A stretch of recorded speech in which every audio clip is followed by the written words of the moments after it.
Maintenant à notre collègue Denis Boide. Merci Monsieur le Président. Madame la Ministre, ma question concerne les associations du secteur sanitaire et social, acteurs de proximité essentiels dans la vie de nos territoires. À travers leur action en matière d'insertion, d'hébergement ou d'accompagnement social, ces associations réalisent un travail indispensable en faveur des plus fragiles. La qualité de leur travail, en partenariat étroit avec les élus locaux, a d'ailleurs été unanimement saluée au moment de la crise Covid. Ainsi, depuis plusieurs années, ce secteur est marqué par la forte expansion de grands groupes dont le siège se situe bien souvent en zone urbaine et dont le champ d'action s'étend sur l'ensemble du territoire national.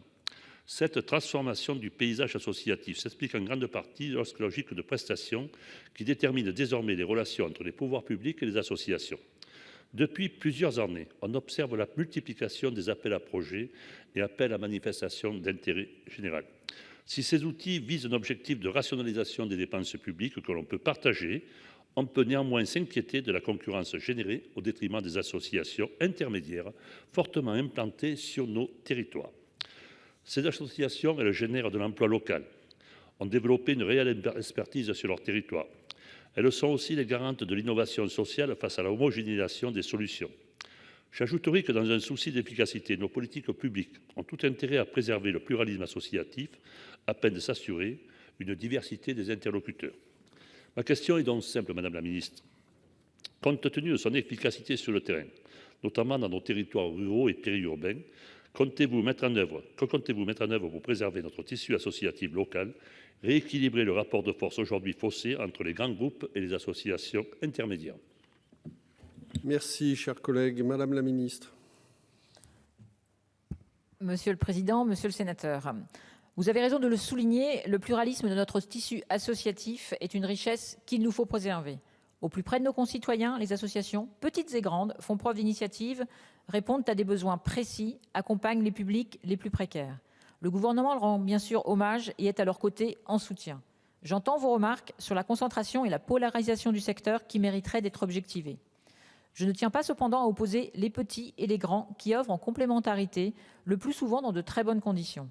Nous avons besoin d'acteurs au réseau développé, capables de porter des programmes ambitieux.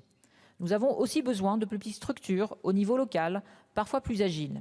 Un exemple, les ministres des Solidarités et de l'Agriculture ont lancé il y a un peu le programme Mieux manger pour tous, doté de 60 millions d'euros en 2023 et qui aura notamment vocation à soutenir les démarches innovantes des territoires.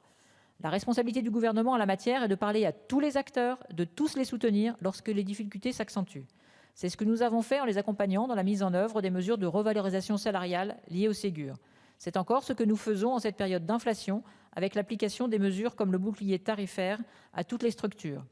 Il nous faudra bien sûr aller plus loin. Vous savez que le secrétariat d'État auprès de la Première ministre chargé de l'économie sociale et solidaire et de la vie associative mène actuellement des assises de la simplification associative.